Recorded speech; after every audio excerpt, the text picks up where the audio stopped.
नमस्कार, मैं मोहम्मद नाज़रीन और स्वागत आपका हमारे चैनल मामले सफर मीडिया में। जैसे कि आपको पता है कि 26 जून को मुंबई में पदवीधर का चुनाव होने जा रहा है और इसको लेकर आज हम खास संवाद करेंगे श्री एडवोकेट राजेंद्र कोड़े जी से, जो शेकाप के peasants and worker party Maharashtra के जनरल सेक्रेटरी है। सर, बहुत बहुत स्वागत है आपका। सर, सबसे पहले ये जो हम मुलाकात ले रहे हैं, संवाद कर रहे हैं, इसका महत्व इसीलिए है कि बहुत सारे जो युवा है इनको पता नहीं है सर कि पदवीधर चुनाव और एमएलसी चुनाव होता क्या है। तो सर, क्या हमारे यहाँ जो मुंबई के युवा है और विद्यार्थी है उनको बता सकते हो कि पदवीधर चुनाव क्या होता है, और युवाओं के लिए और जो विद्यार्थी है महाविद्यालय के, उनके लिए कितना जरूरी है चुनाव?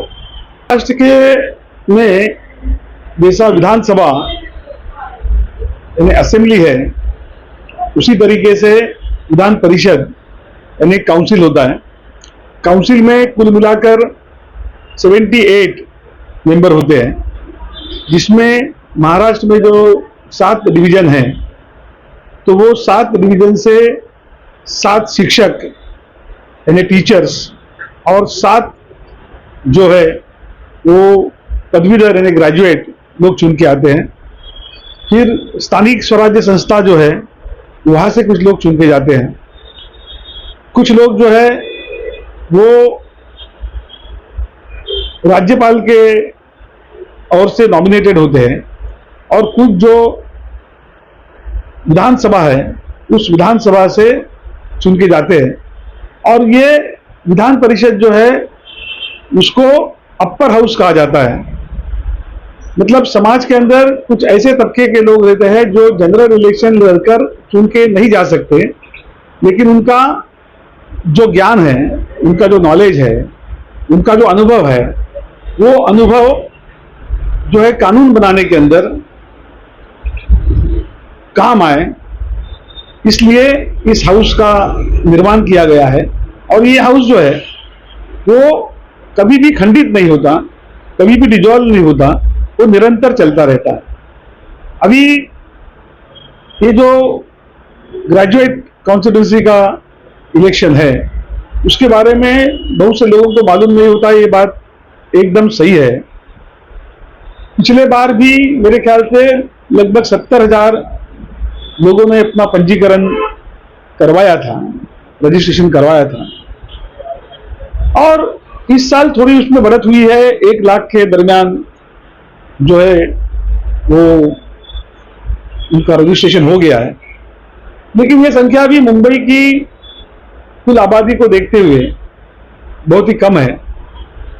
इसका कारण यह है कि बहुत से लोगों को यह मालूम ही नहीं होता कि ऐसा कोई कॉन्स्टिट्यूंसी होता है, और इसमें हमको जो है हमारा रजिस्ट्रेशन करवाना पड़ता है। उसके नाम्स क्या है वो मालूम नहीं होते। बहुत सी चीजें जो है वो उनको मालूम नहीं होती। अभी पूरे मुंबई के लिए मतलब चर्चगेट से लेके दहीसर तक और कुलाबा से लेके मुलुंड तक ये एक कॉन्स्टिट्यूंसी है। मतलब 36 विधानसभा के मतदार संघ और 227 महानगर पालिका के मतदार संघ, इनका मिलकर ये कॉन्स्टिट्यूंसी बनता है। और इलेक्शन से 4 साल पहले जो भी ग्रेजुएट मुंबई में रहता है, graduate from any university of India and who is a voter in Mumbai is eligible to cast vote in graduate constituency of Mumbai. तो ये इस तरीके का उसमें नाम्स है, लेकिन इस नाम्स के बारे में लोगों को मालूम नहीं होने की वजह से इसका रजिस्ट्रेशन जो है, एनरोलमेंट जो है वो होता नहीं है। और ज़्यादा से ज़्यादा लोगों ने ये करना चाहिए, ताकि ये बहुत ही अहम ऐसा ये है, क्योंकि एक मुंबई के ग्रेजुएट लोगों से चुन के जाने वाला आदमी, मतलब उनका रिप्रेजेंटेशन जो है विधान परिषद के अंदर यानी काउंसिल के अंदर, लेजिस्लेटिव काउंसिल के अंदर ये करता है। तो अगर वो सच में वो ग्रेजुएट्स का रिप्रेजेंटेटिव है, ये मालूम होने के लिए ग्रेजुएट लोगों ने बढ़ चढ़ कर इसका एनरोलमेंट करना चाहिए, ऐसी अपेक्षा है, लेकिन होता नहीं है। दूसरा प्रश्न ये है कि ऐसे कौन से सवाल और क्या क्या लाभ एक विद्यार्थियों को होगा अगर कोई एमएलसी बनता है ग्रेजुएट फोरम से? असल में मैंने जैसे बताया कि विधान परिषद यानी लेजिस्लेटिव काउंसिल, ये वरिष्ठ सभागृह यानी अपर हाउस माना जाता है। तो ग्रेजुएट एक कॉन्स्टिट्यूंसी है, टीचर एक कॉन्स्टिट्यूंसी है, लोकल सेल्फ गवर्नमेंट एक कॉन्स्टिट्यूंसी है, असेंबली जो है वो एक कॉन्स्टिट्यूंसी है। तो अलग अलग कॉन्स्टिट्यूंसी से ये लोग चुन के आते हैं, लेकिन वो सिर्फ ग्रेजुएट्स की समस्या ही वहां पे रखते ऐसा नहीं। तो कुल मिलाकर जो महाराष्ट्र के जनता के सवाल है उसको वहां पे रखना चाहिए और शिक्षा नीति के ऊपर उन्होंने ज्यादा जोर देना चाहिए, इस तरीके का एक अपेक्षा उनके साथ होता है। क्योंकि ग्रेजुएट सिर्फ युवा होता ऐसा नहीं है, ग्रेजुएट से एक 80 साल का आदमी भी हो सकता है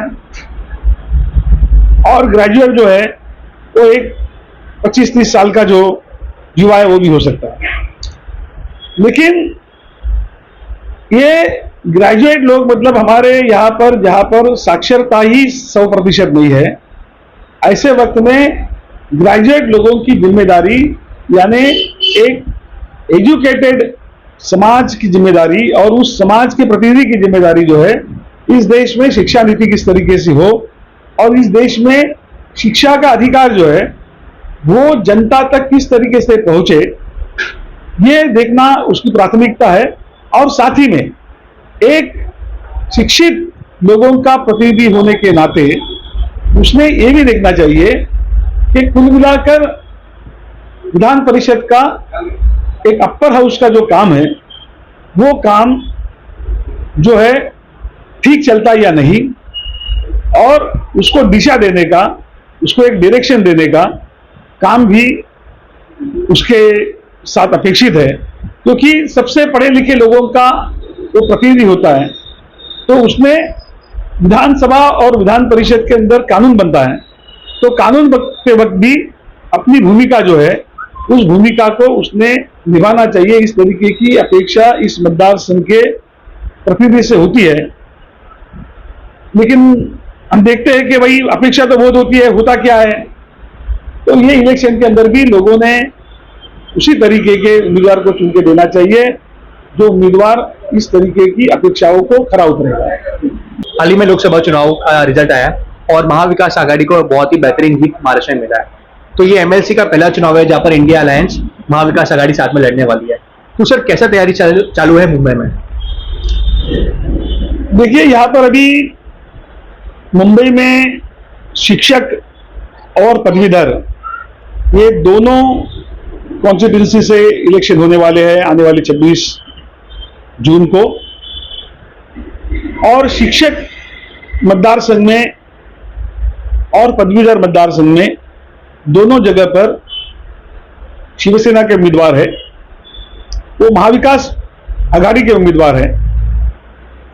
एक उम्मीदवार अनिल परब है, जो अनिल परब ये शिवसेना के एक आला नेता है, वरिष्ठ नेता है, और महाराष्ट्र की विधानसभा के अंदर उनका एक विधान परिषद के अंदर उनका इससे पहले भी काम रहा है, और एक अभ्यासु और जुझारू लड़ाकू नेता बोलकर उन्होंने अपनी प्रतिमा को महाराष्ट्र के विधान परिषद में सिद्ध किया है।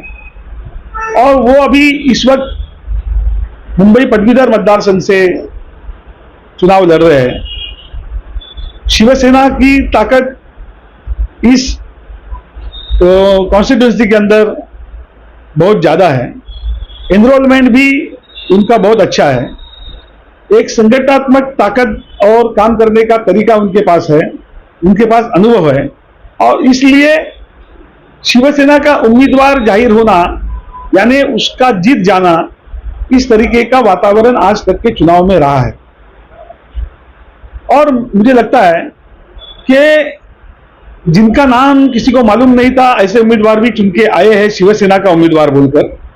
अनिल परब जो है वो तो एक अनुभव संपन्न उम्मीदवार है, जिन्होंने अपने आप को सिद्ध किया है, अपने आप को जो है साबित किया है। महाराष्ट्र की विधान परिषद के अंदर अनेक सवालों के ऊपर उन्होंने अपना जो स्टूडियस रूप जो है वो दिखाया है। अपने अभ्यास के तौर के ऊपर सरकार को झुकाने का काम भी उन्होंने किया है। और महाराष्ट्र में वो मंत्री रहे तो मंत्री पद के अंदर भी ज्यादा से ज्यादा उनके जो खाता है उस खाते से जनता को किस तरीके से लाभ पहुंचे, इसलिए उन्होंने एक एडमिनिस्ट्रेटर के तौर पर, एक मंत्री के तौर पर भी बहुत अच्छा काम किया है। मेरे ख्याल से अनिल परब को यहाँ कोई चुनौती है ऐसा नहीं लगता। सर बहुत बहुत धन्यवाद, आपने कीमती समय दिया इस खास मुलाकात के लिए। और वाकई जो हमारे मुंबई के युवा है, विद्यार्थी है, उनको इस इंटरव्यू के माध्यम से बहुत ही लाभ पहुंचेगा, इसका हम अपेक्षित हैं। धन्यवाद सर।